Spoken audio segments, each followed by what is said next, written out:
प्रियांनो, नामी ही आपला पती आणि मुलांसोबत गेली. तिच्या पतीने जेव्हा एक अयोग्य निर्णय घेतला तेव्हा नामी तिच्या पतीच्या निर्णयाशी सहमत झाली व तीही त्याच्यासोबत गेली. तिने स्वतः निर्णय घेतलेला नव्हता, तो निर्णय पतीने घेतलेला होता. निर्णय घेतलेल्या त्या पतीसोबत जेव्हा ती गेली, आज तिने आपल्या पतीला गमावून, आपल्या दोनही मुलांना गमावून त्या तिघांपेक्षाही अधिक दुःख तिने भोगलं. चुकीच्या निर्णयामध्ये चालणाऱ्या पतीच्या मागे ती उभी राहिल्यामुळे प्रियांनो तिने अधिक दुःख भोगलं. यातून आपण काय शिकत आहोत? नामीच्या जीवनामधून आपल्याला काय शिकण्यास मिळत आहे? कृपया ऐका. प्रियांनो, ऑफिसमधील तुमचा सहकारी जो तुमच्यासोबत काम करतो, समजा त्याने मिठाई आणून तो सर्वांना वाटू लागला, तर तुम्ही विचाराल, हे कशासाठी? ही मिठाई कशासाठी आहे? मी कार विकत घेतली आहे. अरे वा, कार विकत घेतली का? खूपच छान. व तुम्ही ते स्वीट घेता, तुम्ही देखील विकत घेऊ शकता, असा सल्ला तो तुम्हाला देतो. नाही नाही, माझी तेवढी परिस्थिती नाही. अहो, काही अवघड नाही, लगेच तुम्हाला लोन मिळतं. मग फुकटचा सल्ला? नाही, नको नको, मी लोन घेणार नाही. ऑलरेडी मुलांच्या शिक्षणासाठी लोन घेतला आहे. अहो, हे काय? या दिवसांमध्ये जर कार नसेल तर कसं? एवढं चांगलं आयुष्य जगत आहात, एवढी मोठी नोकरी तुम्ही करता, पण कार शिवाय तुम्ही बाहेर फिरायला जाता, पत्नीला आणि तुमच्या मुलांना असं ऑटोमध्ये घेऊन जाणं काय चांगलं दिसतं? एक कार पाहिजे. खरंच का? अहो, खरं आहे, कार जर नसेल तर या दिवसामध्ये खरं कुणी इज्जत देतच नाही. कार मिळाली नाही तर इज्जत मिळत नाही. कार नसेल तर मनुष्य जगणार नाही का? मग घरी येऊन पत्नीला सांगता, मी कार विकत घेण्याचा विचार करत आहे. अहो, मला रात्रीच स्वप्न पडलेलं होतं की आपण कार विकत घेतली. महान पत्नीचे महान महान स्वप्न मला रात्रीच स्वप्न पडलं होतं. मी स्वप्नात पाहिलं, आपण खूप सुंदर कार विकत घेतली. ती घरासमोरच लावली होती. घरासमोर नाही तर बेडरूम मध्ये ठेवणार का कार? सांगा जरा. अहो ऐका, विकत घ्यायची तर घ्या, पण त्या शेजाऱ्यांपेक्षा चांगलं, या यांच्यापेक्षा व त्या समोरच्यांपेक्षा व आपल्या गल्लीतील जितकेही लोक आहेत ना, त्या सर्वांच्या कारपेक्षा आपली कार चांगलीच असली पाहिजे. पैसे जास्त लागले तरी हरकत नाही, पण आपण अजिबात कोणासमोर कमी पडायचं नाही. अजिबात कमीपणा घ्यायचा नाही. आणि सांगा, आज घ्यायची आहे की मग उद्या घ्यायची आहे? अगं काय बोलतेस? लोन कुठून मिळेल? कसं नाही मिळणार? लोन पाहिजे का, लोन पाहिजे का असं म्हणून कितीतरी लोक आपल्याला फोन करत आहेत. पाहिजे तर हे फोन नंबर तुम्ही ठेवा असं म्हणून सगळे नंबर, जितके नंबर तिच्याकडे असतात ते आपल्या पतीला देऊन टाकते. प्रियांनो, किती चांगल्या सहकारी आहे. अशा प्रकारचे हे सल्ले ऐकूनच अनेक जण बर्बाद होत आहेत. बिचारा तो भोळा पती, पत्नीने त्याच्या हो मध्ये हो मिळवलेला आहे, यामुळे लगेचच तो लोन अप्लाय करण्यासाठी निघून जाऊ लागतो. 30,000 रुपये पगार मिळतो, अगोदरच लोनचे हप्ते कट होत आहे, आता पुन्हा लोन घेतला आहे, आता 12,000 रुपये पगार हातात पडतो. मग त्या कारमध्ये आठवड्यातून एकदा किंवा 2 आठवड्यातून केवळ एकदा आपल्या पत्नीला आणि 2 मुलांना घेऊन 1 तास किंवा 2 तासामध्ये अशी चक्कर मारतो आणि परत येतो. परंतु आता ऐका, पूर्ण महिनाभर त्याच्या हातात आता 1 रुपया देखील शिल्लक राहत नाही. तहान लागली तर बाटलीभर पाणी देखील विकत घेऊन पिऊ शकत नाही. जर भूक लागली तर एखाद्या मेसमध्ये जाऊन जेवण करण्यासाठी देखील त्याच्या खिशामध्ये काही पैसे राहत नाहीत. आठवड्यातून केवळ 1 तास किंवा 2 तास कारमध्ये फिरण्याच्या त्या थोड्याशा सुखाकरिता तो वेडा पूर्ण महिना अगदी टंचाईमध्ये जगतो. पूर्ण महिनाभर पैशांची अडचण पडत असल्यामुळे तो दुःखी होत असतो. काय खरेदी करून? ती कार खरेदी करून. त्या कारने त्याला सुख दिलं का? ती कार त्याला आता आनंद देईल का? नाही. पण कार असलेलं चांगलं आहे. कशासाठी पाहिजे ती कार सांगा? याने कोणाला चांगलं वाटेल सांगा? हा, पण सर्व पाहतात ना. हा, सर्व पाहतात तेव्हा हा, आमच्या घरासमोर कार असेल तर अरे वा, यांनी कार विकत घेतली आहे, अशा प्रकारे ते वा, कार विकत घेतली आहे. केवळ एवढ्या एका वाक्यासाठी तुम्ही महिनाभर उपाशी राहणार? केवळ हे एक वाक्य ऐकण्यासाठी तुम्ही महिनाभर अतिशय गरिबीमध्ये जीवन जगणार? संपूर्ण महिनाभर मुलांना पोटभर जेवण न देता, त्यांची स्कूल फी, त्यांची कॉलेज फी तुम्ही न भरता त्यापासून पळत राहणार का? प्रियांनो, कितीतरी असे भाऊ माझ्याकडे येऊन रडत असतात, ब्रदर, स्वतःचं घर घेऊन आम्ही फसलो आहोत. माझ्यासोबत काम करणारे आमचे कलीग बोलले की तुम्हाला देखील एक चांगलं घर असलं पाहिजे. आम्ही त्या तिकडच्या ठिकाणी फ्लॅट बुक केला आहे. जर याच आठवड्यात घेतला तर 70 लाखांचा फ्लॅट केवळ 60 लाखाला मिळणार आहे. जर पुढच्या आठवडी घेऊ तर तो 70 लाखाला पडेल. आमच्यासोबत तू देखील घे. प्रियांनो, त्यांचा पगार किती आहे, कमाई किती आहे, किती शिल्लक राहतं. घरी जाऊन हे पत्नीला सांगतात, अगं माझे मित्र मला सांगत होते त्यांनी कुठेतरी फ्लॅट बुक केला आहे, जर आपण याच आठवड्यात घेतला तर आपल्याला 10 लाखांनी कमी पडेल. अहो हो ना, मी खूप अगोदरच तुम्हाला हे सांगू इच्छित होते, पण आपल्या आर्थिक परिस्थितीमुळे बोलू शकले नाही. पण ही संधी तुम्ही जाऊ देऊ नका हं. आणि हा काही झालं तरी घ्या, पाहिजे तर स्वतःला विकून घ्या, एवढंच ना. तुम्ही गेले तरी काही नाही, मला तेवढं घर मिळेल. तुम्ही पाहिजे तर स्वतःला विकून टाका, पण तेवढं घर मात्र मला घेऊन द्या. हे कसे सल्ले आहेत प्रियांनो. पती जर एखादा अयोग्य निर्णय घेत आहे आणि त्याची पत्नी जर त्या निर्णयाला त्याच्याशी सहमत होत आहे तर पुढे चालून ऐका प्रिय बहिणींनो, प्रिय सिस्टर्स, त्यात तुमचीच हानी होणार आहे. कारण तुमचा पती कामासाठी कामाच्या जागेवरती जाईल किंवा कॅम्पसाठी जाईल, पण कर्ज देणारे तुमच्याकडे येऊन तुम्हाला मागू लागतील. ते कर्ज देणारे वसुलीसाठी केवळ दारावर येणार नाही तर ते तुमच्या तोंडावरती अपशब्द बोलतील. कर्ज घेणारे तर तुमचे पती असतील, पण त्या घरामध्ये तर तुम्ही राहताल. मग कोणी येऊन जर दरवाजा वाजवला तर भीती वाटू लागेल. कोण आलं असेल, कोण आलं असेल, आता कोण आलं असेल. दरवाजा उघडण्याची ही भीती. ज्यांनी कर्ज दिलं आहे त्यांना तोंड देण्याची भीती. जी लबाडी आम्ही केली आहे ती बाहेर पडण्याची आता भीती. प्रियांनो, नामीने स्वतः निर्णय घेतला नाही, परंतु पतीच्या अयोग्य निर्णयाशी ती सहमत झाल्यामुळे तिलाच दुःख सोसावं लागलं. प्रिय भाऊ आणि बहिणींनो, गरजेचं नाही की तुम्ही स्वतःच चूक करावी. केवळ चूक करणाऱ्यांसोबत तुम्ही उभे राहा, बस. त्याची किंमत तुम्हाला निश्चित भोगावीच लागेल. प्रिय बहिणींनो, तुम्हाला चूक करण्याची गरज नाही, तुम्हाला पाप करण्याची गरज नाही. जो पाप करत आहे त्याच्यासोबत तुमचं जाणं पुरेसं आहे. तुमचे विचार देखील त्यांच्यासारखेच बनतील. तुम्हाला दारू पिण्याची गरज नाही, पण केवळ पिणाऱ्या मित्रांसोबत जाणं पुरेसं आहे. एक ना एक दिवस तुम्ही देखील दारुडे बनून जाल. प्रिय भाऊ आणि बहिणींनो, तुम्ही पवित्र जीवन जगू इच्छित आहात का? तर ऐका, तुम्ही पवित्र जीवन जगू नये यासाठी तो सैतान पापी मित्रांना तुम्हाकडे घेऊन येईल. विपरीत विचारांच्या लोकांना तुम्हाकडे तो आणेल. तुम्ही शांतीने जीवन जगत आहात का? आनंदात जीवन जगत आहात का? तुम्ही बहिणींनो समाधानात राहत आहात का? मग अशा वेळेमध्ये तुमची शेजारीन येऊन बोलेल, अहो हे काय आहे वहिनी, फ्रीज शिवाय कुठे घर घर वाटतं का? अहो वहिनी, घर कुठे सोफ्याशिवाय घर वाटत असतं का? किती वर्ष होऊन गेले हो हैदराबादला येऊन? 22 वर्ष झाली आहेत. अहो हे काय हो वहिनी, आम्हाला येऊन 3च वर्ष झाले. आम्ही स्वतःचं घर घेतलं, पण तुम्हाला 22 वर्ष होऊन देखील भाऊंनी तुम्हाला अजून घर घेऊन दिलं नाही का? अच्छा, भाऊ का? कुटुंब विस्कळीत करणारे लोक खूप चांगलं नातं लावत असतात.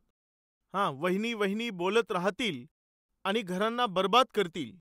कृपा करून लक्ष द्या. अशा घाणेरड्या लोकांना तुमच्याकडे कधीच येऊ देऊ नका. हे मी का सांगत आहे माहीत आहे? अलीम लेखाने जेव्हा निर्णय घेतला तेव्हा केवळ त्यानेच दुःख भोगलं नाही, तर त्यापेक्षा अधिक दुःख कोणी भोगलं माहीत आहे? ज्यांनी त्याच्या चुकीच्या निर्णयाला सहमती दिली त्यांनी. प्रियांनो, जो अयोग्य निर्णय घेत आहे, अयोग्य मार्गाने चालत आहे आणि जो परमेश्वरापासून दूर चालला आहे, त्या व्यक्तीच्या सोबत राहिल्यामुळे किंवा त्याच्यासोबत पाप केल्यामुळे नामीने आपल्या पतीला गमावलं, दोन्ही पुत्रांना गमावलं व एकटी पडून ती असहाय्य आणि निराधार अशी बनली. पाप हेच करत असतं. एका चुकीच्या व्यक्तीसोबत जर तुम्ही राहाल तर तुम्हाला तुमच्या जीवनात त्याची जी किंमत आहे ती भरावी लागेल. तरुण भावांनो, चुकीच्या मित्रांसोबत फिरू नका. त्यांच्यासोबत मिळून जगिक वासनेच्या मागे जाऊ नका. कदाचित तुम्ही पीत नसाल, कदाचित वाईट कृत्य करत नसाल, कदाचित तुम्ही भटकत नसाल, परंतु तुम्ही त्यांच्यासोबत गेल्यामुळे तुम्ही देखील अडचणीमध्ये पडाल आणि कित्येकदा तुम्ही त्यांच्यापेक्षा देखील अधिक मोठ्या शिक्षेमधून जाल. प्रियांनो, एक भाऊ येऊन माझ्याकडे रडत होता, पास्टर मला झोप येत नाही, माझे हातपाय कामच करत नाहीत, खाण्याचं मन देखील होत नाही. का? काय झालं? मला भीती वाटत आहे, खूपच भीती वाटत आहे. कशाची भीती आहे? मी सांगू शकत नाही पास्टर. का? काय झालं? एक दिवस माझे मित्र चल फिरण्यासाठी जाऊ असं म्हटल्यावर माझे मित्र आहेत म्हणून मी त्यांच्यासोबत फिरण्यास गेलो आणि पुढे गेल्यावर शेजारीच एक बार होता. चल जाऊ म्हटल्यावर मी म्हटलो मी येणार नाही. अरे बाबा, तू पिऊ नको, केवळ शेजारी बस, फक्त वास घे, आम्ही पित राहू, तू केवळ जवळ बस. हे कसं शक्य होईल सांगा? ते पिता पिता सहज काय करणार, स्टार्टिंग ते करतील आणि एंडिंग याच्याकडून करून घेतील. असंच होईल ना? अशा प्रकारे ते लोक पिले आणि राहिलेली मला पाजली ब्रदर. आणि त्यानंतर मग आणखी एका जागेत जाऊ असं म्हणून ते मला सोबत घेऊन गेले. मी तेथे जाऊन पाहिलं तर तो एक वेश्यांचा अड्डा होता. पास्टर, त्यांनी मला विनाकारण तेथे प्रवृत्त केलं. त्यांनी मला फार बळजबरी केली. मी नशेमध्ये असल्यामुळे नकळतच त्या वेश्येकडे मी गेलो. पण त्या दिवसापासून आजपर्यंत मला झोप येत नाही. तो हे सर्व सांगत असतानाच त्याच्या हातांना आणि चेहऱ्याला पूर्ण घाम फुटू लागला. घाम काय येत आहे असं विचारलं तर भीती वाटत आहे. पास्टर, तेव्हापासून असंच होत आहे. तू काय काम करतोस? IT कंपनीमध्ये नोकरी करतो ब्रदर. त्याने MCA काहीतरी शिक्षण घेतलं होतं. माझं MCA झालेलं आहे पास्टर. मोठ्या IT कंपनीमध्ये काम करतो. परंतु मला झोप येत नाही. का, कशामुळे? त्या दिवसापासून आजपर्यंत मला भीती बसलेली आहे. ती स्त्री एक वेश्या होती. कितीतरी लोक तिच्याकडे येऊन गेलेले असतील. तिला कदाचित एखादा आजार असेल. असू शकतं तो आजार मला लागला असेल. तो आजार मला देखील झाला असेल. मला तो आजार लागला असेल. हा विचार मला असह्य करत आहे ब्रदर. आणि एवढंच नाही, मी आता काम देखील सोडून दिलं आहे. प्रियांनो, तो काम देखील करू शकत नव्हता. तो झोपू शकत नव्हता. अन्न देखील खाऊ शकत नव्हता. तो पापी आहे असं म्हणणार का? नाही प्रियांनो, पण तो पापी लोकांसोबत गेलेला होता.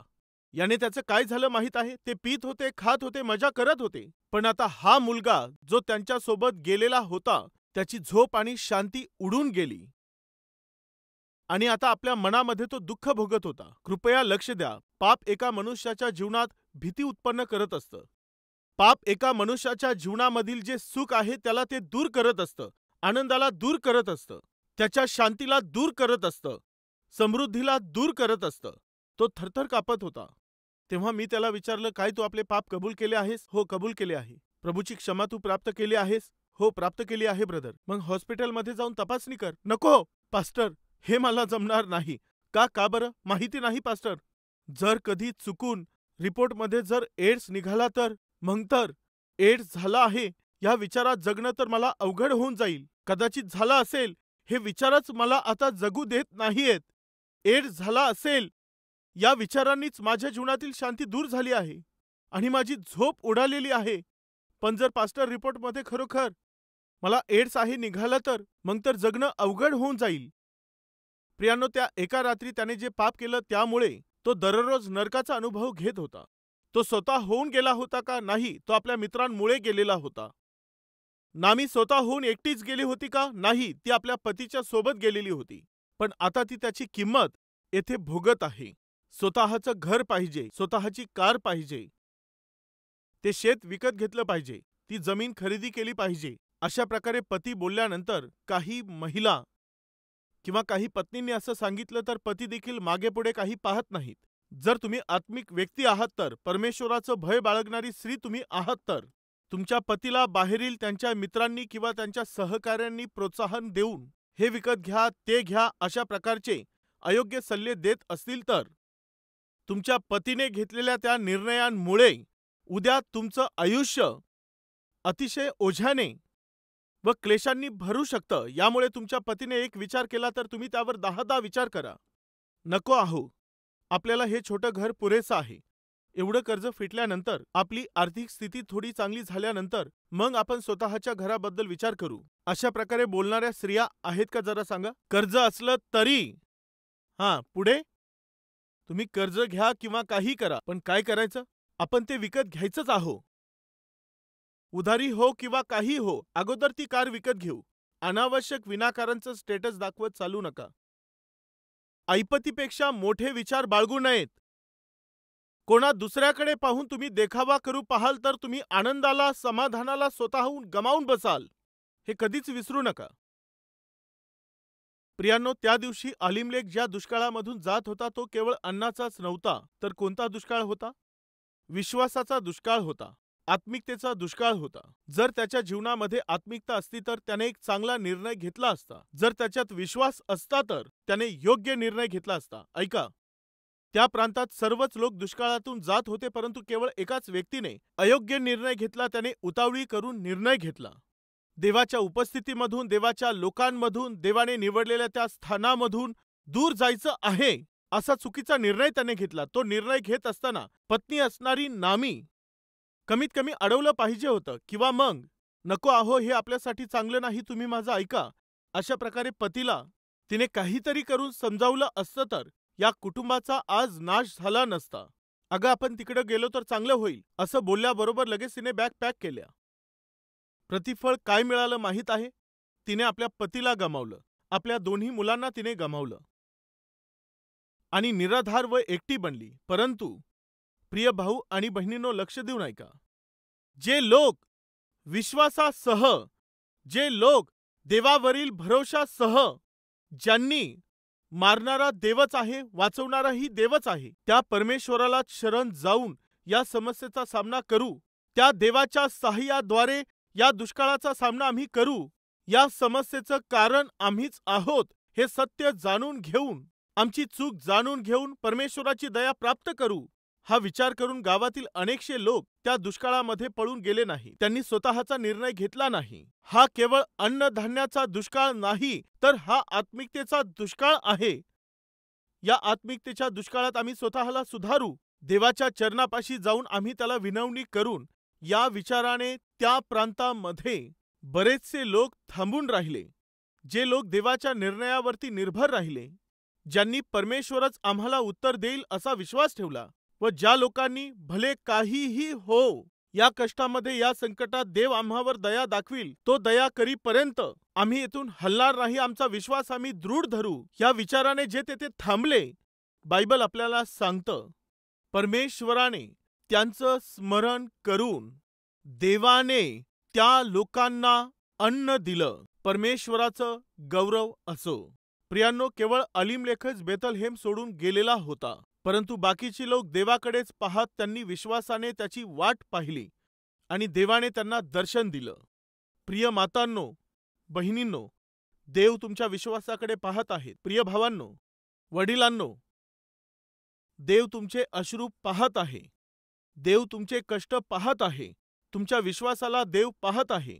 परमेश्वर तुमची प्रार्थना ऐकत आहे. लवकरच तो परमेश्वर तुम्हाला दर्शन देणार आहे. आपल्या विश्वासाला पुढे वाढवत राहा. आपल्या आत्मिकतेला वाढवत चला. आपला भरोसा दृढ धरा. आपली प्रार्थना वाढवत चला. जे त्याच्यावर विश्वास ठेवतात, त्यांच्याकडे दुर्लक्ष करणारा देव तो अजिबात नाही.